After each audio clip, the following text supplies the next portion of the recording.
everyone's response to what should I do if I find myself getting into a fight, it feels like everybody's response is just to... Oh, should I flash run instead? I'll slow down so you guys can hear what I'm saying. Everybody's go-to instinct that can't fight is to just run away from a fight. And that's like really simple and all. But this episode of the Self Defense Championship is, hey, go ahead. Try to run away. So that's what we try and do. Essentially a bunch of, you know what? Let's just watch the whole episode. Why not, right? I was scared. I was scared. Scared. I was so scared. Sorry for that. Jeff was hid in the shadows somewhere. I didn't see him. Matt hid somewhere. I don't know. Time's ticking mine. Episode 3. Hide and go stab. Have already fought on a bus and right away had to defend themselves against multiple unarmed and armed attackers in the headquarters while they had plenty of impressions to share. Technically, I knew what I was supposed to do, but the people that say size doesn't matter, I'm like, press the guy's guard, like knife through butter, then get immediately rolled, because he was just strong. It must be like a 50, 60 pound difference for some of those dudes. Brutal. Look at me. That was the most egotistical 3 words I could have possibly said right there. Look at Seth, always on the camera duty, always rolling, ready to go. Am I a participant? Yes. My cameraman? Yeah, of course, it's in my blood. Watch this. See?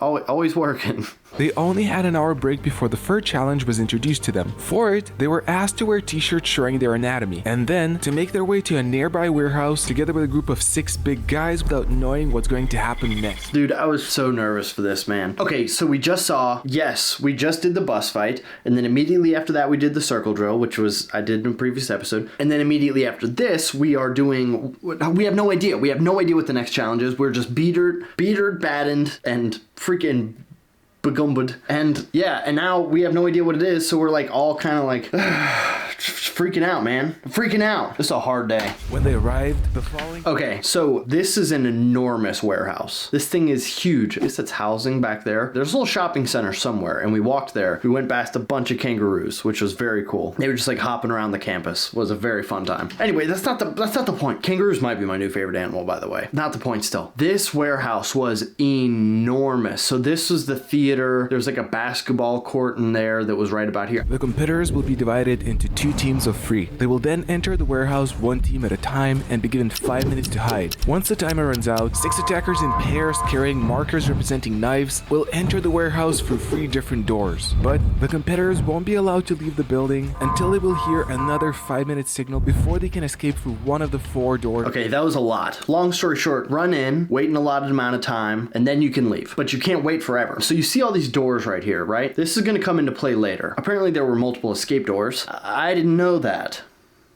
You'll see. If they succeed escaping the building, that will not yet be the end, as they will still have to make their way to this tree and touch it. The sacred tree. The sacred tree of safety. Who allotted this tree so important? I don't know, but screw that tree, man. On their anatomy t-shirt, they will have officially escaped, and the first team to go was Icy Mike, Sensei Seth, and Rokas Leo. Leonivicius is his last name. It's not just Leo, by the way. He's being nice to you guys. Leonivicius. Man, I've forgotten it already. All the competitors... It's something like that, though. While being chased. Team 1. That's me, baby. I knew I was gonna have to run, and then I started looking around. I asked one guy, "Do you play any sports?" And he was like, at the same time, we were like, rugby. I didn't play rugby. I could just tell that he played rugby. So this is Adrian here, who will be a problem to us later. But look, you know this guy's built to move, and that sucks. That sucks. We're all wearing these helmets. We know we're about to get stabbed by markers, but like they might fight us in the middle of it. I was definitely nervous for this. The 3 competitors then made their way to the warehouse where they were intending to stick together. But as soon as we go to the warehouse, we split. I'm on my own. I'm freaking out. I don't know. I ended up being on my own. Roke. So that was not on purpose. I don't know how that happened still. Mike and I were walking around and I'm like, yo, Mike, this door's open. Like this is beforehand. Mike and I are like, oh, let's open this door to make it look like we went in here. Oh, this is a good spot. This looks pretty dark. Nah, never mind. We wanted to have like a couple different ways out if we needed to go anywhere. And then all of a sudden I turn around and Rokas is just gone. I didn't leave you, I promise. So yeah, he ends up on the other side of the building, I think. Mike and I went underneath the amphitheater. I mean, I think this is the move. I still don't know if it was the best move. It was a better spot for him for sure. Helped me climb up onto a piece of furniture, and then we moved away the chair that I used so it would look impossible that a person could be up there. It was so tall. Okay, so this thing was probably like 8 feet tall. Imagine if this was like to the ceiling and left like this much space. So what happened was I brought him a chair and he hopped up there, right? Except with like no space, except it would have been much darker than this. So this was a perfect spot, and then I moved the chair away, and then I got down and was like, there's probably not room for me up there, is there? Like, anyway, I end up hiding in what's the equivalent of like this little area here, and I'm like this. Probably breathing about this heavy, to be honest, because they made us run in there. They made us run away from the attackers to get in there, and then they locked the doors, and then... And I'm like trying to cover my light on my GoPro so nobody can see me. And I'm just like this. This is the worst hiding spot. This is the worst hiding spot. Hopefully they don't, if they come under here, they'll definitely see me. So then we devised a game plan. Okay, well, obviously I'm gonna get found. Mike was like, I'm gonna throw something to get him to distract you and then you run out. Meanwhile, I was struggling to find a hiding spot and the timer ran out. It's on you, Rokus. It's on you. You left us. And I thought, okay, I'm gonna go all or nothing. I think. And I see this one restroom, which is completely dark. What if he was on the other side of that door? What if he was on the other side of the door? So I'm sitting there covering my GoPro because it's shining with the light, and I started here for... Oh, he did that too. Yeah, okay, good. That's good to know. Also, one of these doors, they called it the door to nowhere. Essentially, this door was a door that was like right around this area, up a thing of stairs, that if you open the door, it's just a 20-foot plunge into a basketball court. So like, if you looked up 20 feet, you could see a random door and you're like, oh, I wonder if that... And then it opens. So if you're running and you... So I was really careful everywhere I went. Hey, did you guys know this is actually not my main channel? This is my second channel, my reaction channel. If you didn't know that, hit that subscribe button down below. If you didn't know that I had a main channel, at Sensei Seth, just like search Sensei Seth and my main channel should pop up. Thanks for that. Back to the video. Come out!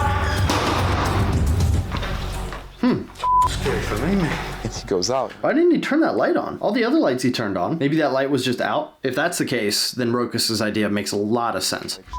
This worked. Like, I wonder if he tried the switch. The area. Okay, I'm just gonna go. So I'm making my ninja way towards the exit. I turn a corner, place a foot outside of the wall, and I just peek slightly and I see them. I'm not sure, I think they saw me, but I wasn't sure. And I hear them coming back. This is a different guy. The guy coming into the restroom and... Oh, okay. Here's why I'm misremembering this. Rokus didn't technically leave first. Technically, I left first. Those are the guys that were searching for me initially. Wow, that's interesting. He was sitting there a while. I stand, I'm like, hey dude, and there's two of them. Oh, the light did turn on. What the heck? Why didn't that first guy turn the light on? Yeah, he's dead. He's dead. Later, they told me that they saw my foot stepping out, and that was all they needed. Humans are crazy good at pattern recognition. So, like, if you're looking at something and then all you see something that looks out of the ordinary, humans are really good at picking that up. And if it's a foot, when you're looking for a human, unfortunately, that was Rokus's doom there. But Icy Mike and Sensei Seth, who were both hiding in the amphitheater, were employing their unique skill sets. One thing So fat. Brendan, you're not fat. It's the shirt. These ads are really targeted these days, huh? I learned in ninjutsu, your body has very distinct V's. So you go like this, that's a V. Trying to disguise that and make it look harder to recognizing patterns. And as the attackers were coming, they still had a plan up their sleeves. Mike and I had planned that he was gonna throw a bottle. It felt like almost as soon as they walked in the door, somebody came and looked around the amphitheater. As soon as they were about to spot me, Mike throws a bottle, almost like a robot, and he walks the other direction. That's always cracked me up. Why did he throw a bottle back? So that's a different bottle. He threw that bottle back, but that was a glass bottle. What if that would have hit somebody? What if it would have broken in the empathy? That was a real glass bottle. I try to be as loud as I can, so Mike then has them leave him. There's a chair, and I jump over the chair. I'm moving. Oh, it's so hard to tell what's happening here. I open the door, and all I see is bright daylight, so I go down the stairs. Dude, this is easy. I'm done, because in my sight right now, there's a wall, green grass, and then there's my destination. As soon as I get past that wall, The freaking rugby player. Okay, so this isn't even really, like, this is what happened, but this isn't even the whole of it. Remember how earlier I said how many doors you can leave out of are important? Well, what you just saw was me open a door, run down a hallway, go up a flight of stairs, go up another flight of stairs, go down a flight of stairs, down another flight of stairs, and then leave the building. So let me show you a little something here. Okay, so what happens is we all run in, boom, through here, we check around here a little bit, we run here. This is the amphitheater. This is where Mike and I hide. We're pretty much on this back corner here. Mind you, we had all, this is like now 5 o'clock, maybe 4:30, 5, 6 o'clock. Mike and I are hiding in here. I think Rokas is hiding somewhere in here. What happens is this long bit right here, this is a hallway. He says like you can leave through this door, this door, this door, this door, and this one, I think. I didn't know that. But I remember as we were walking up, Rokas points to me, goes, yeah, you can leave through that door. And I was like, this one right here? This one up on the second floor? Okay, that's fine. Because I knew we managed to lock them out for 5 minutes and that was our allotted hiding time. So Mike and I are in the back corner here. What you see when I'm running is me running down, over, all the way over. This place is huge. This is a full basketball court right here. So think about how long that would be. Through here, down this way, up a flight of stairs over here on the inside, over across, down here, down this flight of stairs, turned down this flight of stairs. Then you see me encounter the rugby guy. But before that, that's a solid 200-300 yards of just straight up sprinting. And the tree is not even on screen. This is a different tree that you see. The other tree is over here somewhere. I did so much running before I even got to the hardest part, which was the guy I had to fight off, who's a cherry picker, by the way. Remember that. So I start running. Boom. At this point, I'm out of the amphitheater. Be as loud as I can, so Mike then. We're in the hallway now. Then leave him. There's a chair, and I jump over the chair. Literally, the chair was just a regular sized chair. I felt so cool jumping over it, and then I watched the footage back and was like, oh, that didn't look that cool. I'm moving as fast as I can. So here's the first flight of stairs. Luckily for Sensi Seth, as soon as he reached the stairs...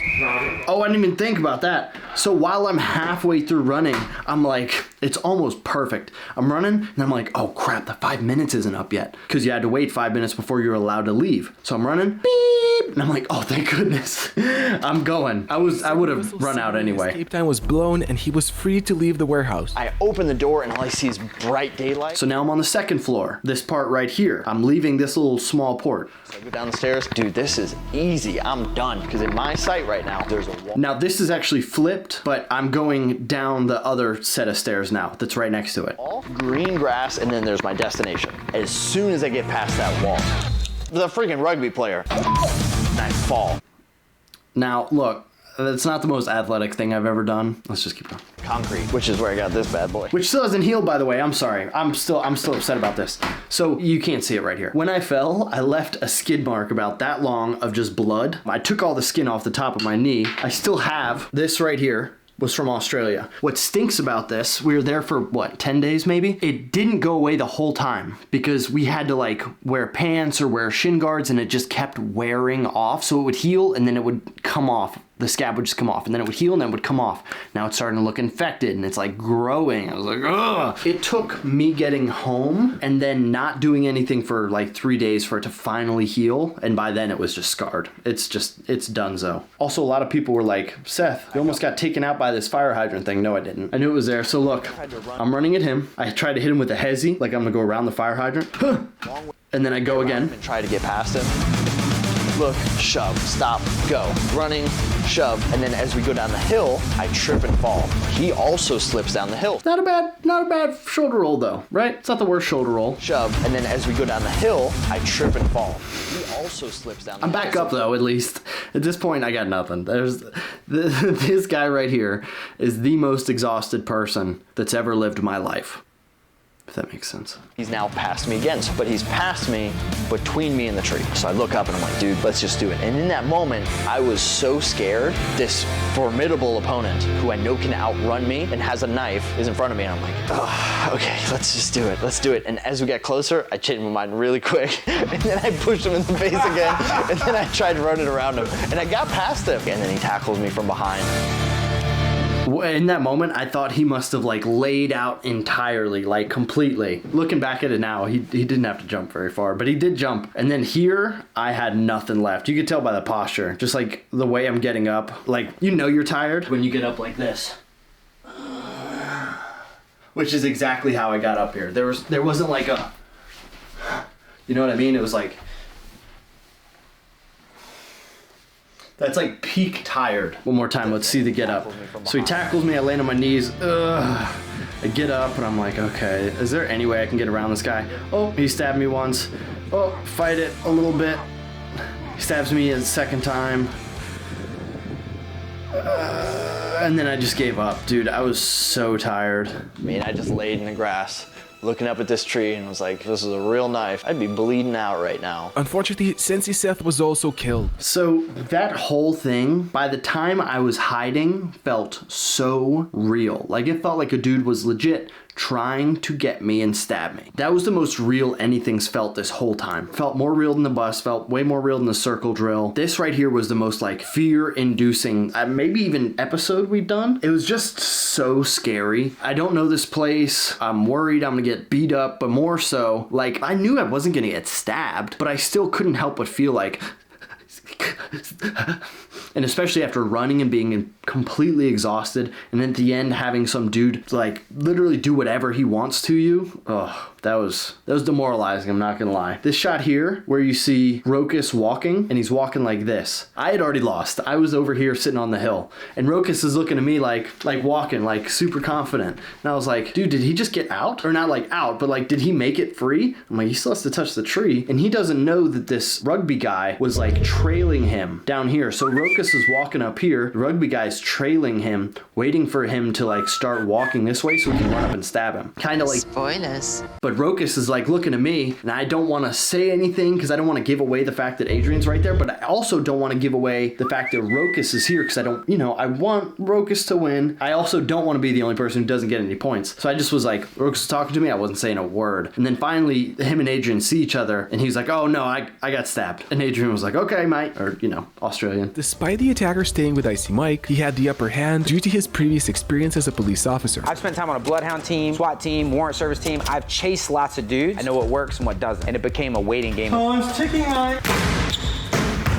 And it's a weird tension. He knows I'm in there, but it's tough to be in my shoes there. I see you.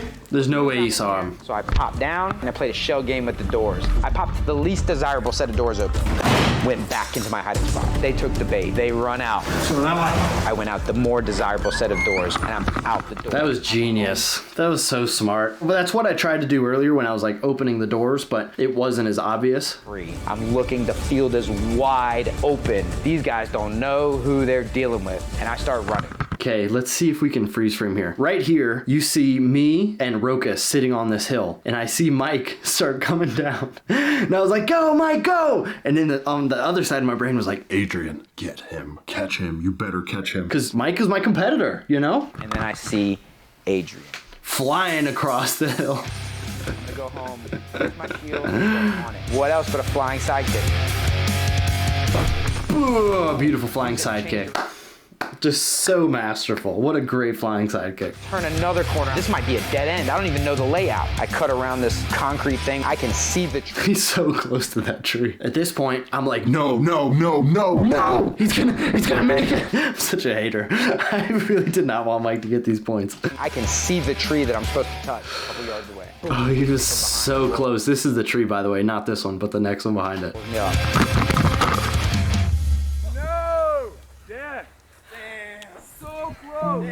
Oh no, dang it, Mike. Shoot. Crap, Mike, you were so close. Oh, thank goodness. I hid for my life, sprinted for my life, and fought for my life. Gave everything I had and still came up immediately. He was so Unfortunately, close. Icy Mike died and received 0 points. Not doing too well so far. There's one challenge you did not see yet that happened on day Oh yeah, I forgot about this. The sumo challenge. beach in Wollongong, Australia. Here, the contestants not only had a great time at the beach, but they were also going to do a grappling ring fight, where the goal was to stay in the circle and remain standing, since in self-defense... This is the very first thing we did. So we met each other for lunch. We went to SMAI, the sports gear headquarters, and then we went to Wollongong. We're like all kind of like getting to know each other still. It's a little awkward. Everybody's stretching. I'm like, I need to stretch. I can just push. You just push people. It's the best thing it could have been for me. When I was 4, I started eating protein bars to play professional football one day. I was being bred for that. That wasn't on me, by the way. I wasn't like, hey mom, can I have some protein bars? I was being force fed them. I remember grilled chicken sandwiches and protein bars before practice. I think I was 4 years old playing with like the 7-year-old group. Now I push people around in the sand pit. Here's what should have happen, right? The whole time they were just like, oh, geez, Seth does. Nobody knew that I had been doing sumo at this point. So everybody's like, oh, what? Seth does sumo? What the heck? We're going to lose. Like, everybody was talking about how it should be me that wins. And I was like, oh, guys, stop. You shouldn't. Because what I thought was going to happen was every single one of them was going to come after me at the same time to get me out first. That's what they should have done. I don't know why they didn't do that. I guess everybody's like a little nervous to get started. I was a little nervous to get started. They should have pushed me out first.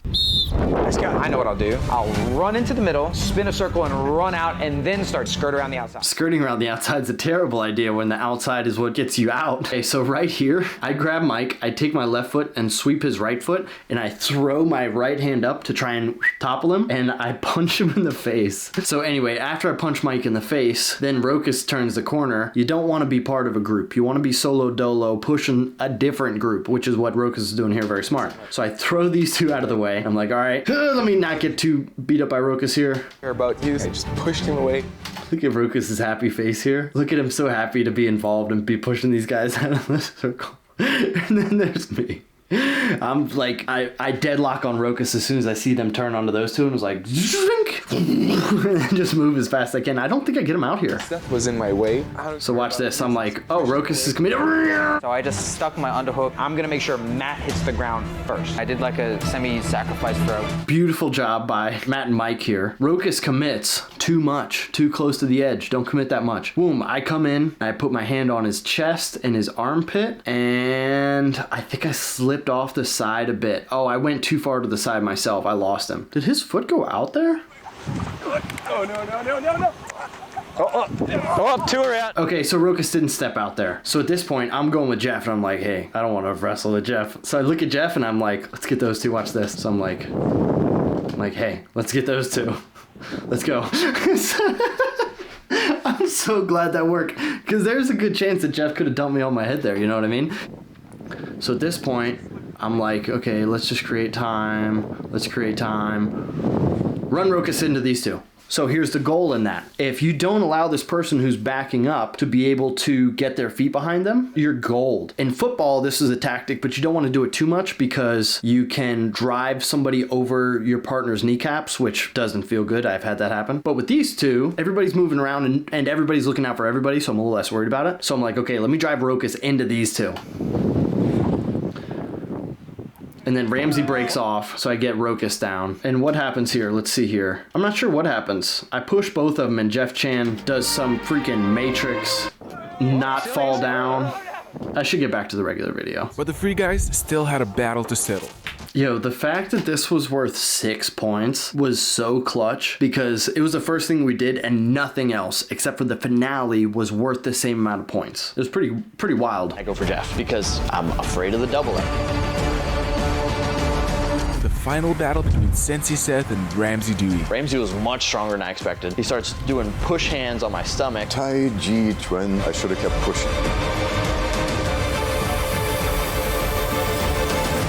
Ramsey was definitely strong, but at no point was I like, oh yeah, he's going to be able to take me down. I think that he can take me down, but he would have to go down as well. So I knew that if we were just standing up, I've been doing so much Thai clinch, which I didn't realize how good his Thai clinch was. But I have the spatial awareness of like, okay, I know where the edge of this rope is and I know how to like make you feel safe while you're moving towards the edge of it. And then get a nice big push. Make you feel like you're safe. Boom, nice big push. Okay, so there was the sumo portion. Now let's watch them run away real quick. Yeah, see, so they made us run in here, and then we went, and then I was extra tired. But that is a great point. Why are a bunch of dudes with knives chasing you? I always just chalk it up to, people are weird, man. And even more unfortunately for Jeff Chan, one of them made his way right to his hiding spot. As soon as I heard like one of the guys. Interesting. I was hiding right here, by the way. See where this chair is? I was hiding right here. And I think Jeff ended up hiding right there too. Loud, like I did not want to get caught. It was like dun dun dun. That's exactly where that's great. I was hiding in the exact same spot. The exact same spot. And now I know that he might have walked right past me. Dang. I walked past me, didn't see me. I'm like, yes. Then he walks by again, didn't see me again. And then he saw the GoPro light. He was trying to stab me. I actually caught his wrist and I was controlling for a while. And then I broke free and I booked it. I ran. Everyone gathers together and there's 4 or 5 guys now on me. What What the heck? Why is that so cool? A really sick flying kick that happened twice in the same event without the other people knowing. That's pretty wild. Despite putting up a good fight, Jeff Chan was fatally stabbed and gets 0 points. I didn't think there was any way for me to get down to the first level and then get out the door, so I ended up going back up the ladder. So I was like, what are you gonna do, chase me up and stab me while I'm kicking you in the I wouldn't actually kick you, but I'd just like to point out, I wouldn't be kicking you right in the face. pretended to kick him in the face. And I remember probably trying not to kick him in the face. I would be kicking. Yeah, that was good on him, because he very easily could have. He probably should have been like, oh yeah, you're right, and then like climb down and then like lay down maybe. But I think if this was a no time limit thing, which I think is the right answer. In all of this, I don't think running away is the right answer. I think finding a spot that's just so good, bang, bang, kicking him in the face while you're on the phone with the cops, bang, I think that's the move. I think if he would have stayed here and there was no time limit, he probably would have won. And I know you got me here. I'm not gonna fight you because I don't want to fall to my death. I'm dead. I'm big time dead. So I found the best hiding place where people would look directly at me for as long as possible and not see me. To this day, I don't know where Ramsey hid, so that means all three of them were in the amphitheater.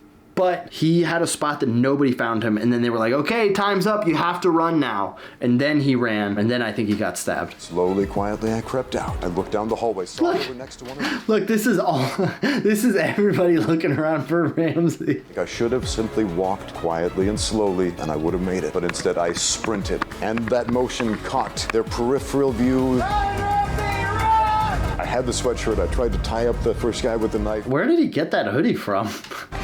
Second guy came in and bashed me. That was it. Oh, anyway, that's the episode. This has been a long one. Thank you guys for watching. Comment, let me know. I will get back to other reactions after this series is done. I'm going to try and fly through them all as quick as I can to just make up for lost time. But yeah, this is my second channel. It's my Reacts channel. Please make sure you guys subscribe. Anyway, thank you guys for watching. Until next time, peace. I'm sticking my